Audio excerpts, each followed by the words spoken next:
अब परमात्मा के गुणों के बारे में चर्चा करते हैं। इसी दौरान इन गुणों को स्वयं में अनुभव करने का प्रयास करें।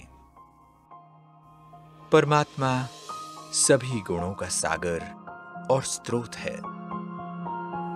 उनके पास हर उस चीज का असीमित अखुट खजाना है जिसकी चाहना मनुष्य कर सकता है। ज्ञान, प्रेम, शांति, सुख, आनंद और पवित्रता ऐसे ही गुण हैं जो हर इंसान अपने लिए चाहता है। ईश्वर इन सभी मूल गुणों का स्रोत भी है तो सागर भी। वह ज्ञान का सागर है, वह सबसे अधिक बुद्धिमान है, शक्तियों का सागर है। इसलिए उन्हें सर्वशक्तिमान व सर्वोच्च सत्ताधारी कहा जाता है। वह प्यार का सागर है, अतः कहते हैं ईश्वर प्रेम है। वे शांति के सागर, सुख के सागर, आनंद और पवित्रता के सागर हैं तथा इन गुणों की सभी आत्माओं पर वर्षा करते हैं। अतएव उन्हें वरदाता, प्रदाता, विधाता भी कहा जाता है। वे रहम के सागर, क्षमा के सागर, दया के भी सागर हैं, इसीलिए दयालु कहलाते हैं। मनुष्य को जब इन गुणों और शक्तियों की आवश्यकता होती है तो वह ईश्वर की ओर ही उन्मुख होता है। देहधारी मनुष्य भी दूसरों को शांति, प्यार और खुशी दे सकते, पर उसकी सीमा होती है। जबकि भगवान जो देते हैं वह असीमित, विशाल और बिना शर्त होता है। उनका देना पूरी तरह से गुप्त है, परंतु उसे प्राप्त करना सहज है।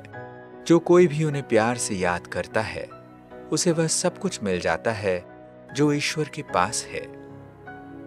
गुण और शक्तियां ईश्वर के अलावा और किसी से प्राप्त नहीं हो सकती। इस ज्ञान को बाद में एक व्यक्ति से दूसरे व्यक्ति तक उपदेश द्वारा अग्रसारित किया जाता रहा है। परमात्मा पतित पावन हैं। वे पृथ्वी पर शांति लाते हैं। वे ही असीम दुखों से भरी इस दुनिया को स्वर्ग में बदल देते हैं। परमात्मा दुख हरता, सुख करता है। वे ही मनुष्यों को देवता बनाते हैं। देवता मनुष्य का ही सर्वोत्तम रूप हैं। भगवान ही दिव्य अंतर्दृष्टि प्रदाता हैं। एकमात्र भगवान ही समय का साक्षी दृष्टा है। सृष्टि के आदि, मध्य, अंत को साक्षी भाव से देखने वाला। वह भूत, वर्तमान और भविष्य को जानते हैं। केवल वे ही यथार्थ रूप में बता सकते हैं कि अतीत में क्या हुआ, वर्तमान में क्या हो रहा है और क्या होने वाला है।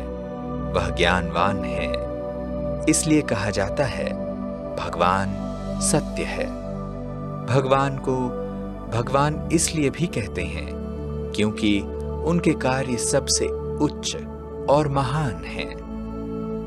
परमात्मा हम आत्माओं को बंधनों से मुक्त करते हैं, अतः उन्हें मुक्तिदाता, जीवन मुक्तिदाता, पतित पावन व उद्धारक कहा जाता है। ईश्वर की स्तुति या गुणगान में कहा भी गया है, अगर संपूर्ण पृथ्वी को कागज बनाया जाए, सभी सागरों के जल को स्याही, सभी पेड़ों की कलम बनाई जाए, तो भी उनकी महिमा, कर्तव्य और विरासत को वर्णन नहीं कर सकते।